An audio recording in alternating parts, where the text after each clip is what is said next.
Now, this is obviously, the K9 SOU Club is obviously a world-class school club. What does it take to get started in this? If we've got some educators maybe watching tonight or who will be watching this perhaps in the rerun, what does it take to get something like that started? Just getting off the ground floor. What does it take to start something like this?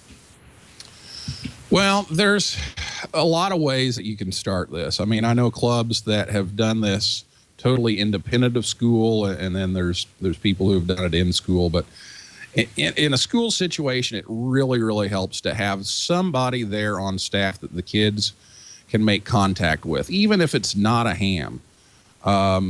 Maybe a ham can come in and take care of some of the ham stuff, but there's an educator there that the kids will connect with that can kind of, talk them through it and be a familiar face. We found that a lot of times the kids are a little resistant to go to other places, to do other things, to take their tests somewhere else. So we give the tests there at school.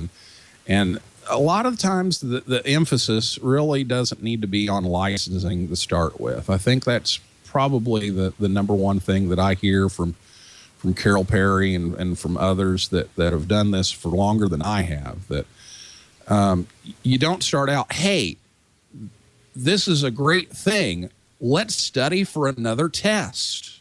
That's not exactly the way to get kids excited about radio. You put together a schedule. You get somebody on there so you're not spinning the knob waiting and hoping to find somebody, and then an hour later you still haven't made a contact, or you made a contact with somebody 50 miles away and it's not very exciting. So if you can bring it in, show them what it can do, have a contact set up ahead of time, and have somebody there to kind of mentor the way, that's a big help. But starting out with, let's study for another test, that's not the greatest thing. The kids, as they work the contest, the school club roundup, which is a great thing, and we're able to get the equipment grant from the ARRL Education and Technology Program. They were able to get on the air without a license, with just a control operator, and then they wanted to do it by themselves. And so that's where then they say, hey, I'm going to get my license because I want to be able to do this at home, or I want to be able to do this by myself, or I want to use my call sign whenever I work Peter One Island. That's a big thing that I think needs to happen.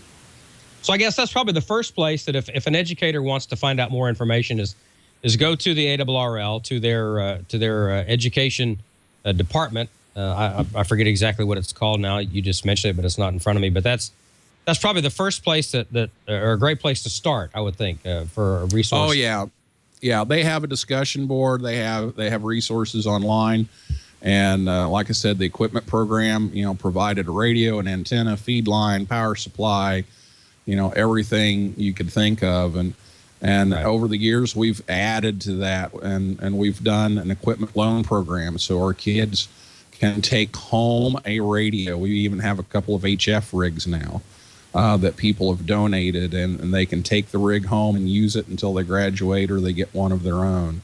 We do the contest. They love transmitter hunting. Any excuse to drive, they're all over it. So, transmitter hunts have been great. We've gone out and visited elementary schools. There's a book that they read that talks about a ham radio, and they don't really know what that is. So Ryan Cutshall's gone out to the elementary schools and taken the radio, and Quinn McNeil did a couple of years ago too, and showed them what it was. So now we've got kids in the elementary school finding out about ham radio.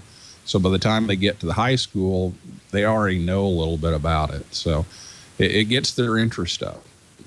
That's what it's all about, is getting a microphone in the hand and getting those young people on the radio. So if you're an educator and you want to find out more about maybe getting a ham club started in your school, of course, search out your local ham club for one, check with the ARRL for another. And I would imagine that if you wanted to email someone like Neil, he'd be more than happy to help as well. So, Neil, if Sure. you have a website or well, I guess they can go to the k9sou.org and get in touch with you. That'd be a great place to start. Yeah, there, so. k9sou.org is our radio club page. We have a lot of resources there, and we'll keep our contest schedule up there and some resources for things to do and things to study with and what we're doing. So that's a good resource too. And you can contact me. And there's a lot of other educators out there that are doing some amazing things. And School Club Roundup is just a great opportunity to get kids on the air. It's scripted, so they can get in there. And my kids really get into the competitive aspect of it. I know it's supposed to be more of an operating activity than it is a contest, but our kids really get into the competitiveness of it. And so School Club Roundup is a great way to start out too. It's twice a year, and that's something that'll get kids on the air. You have everything scripted right in front of them, exactly what to say, and that gets them started.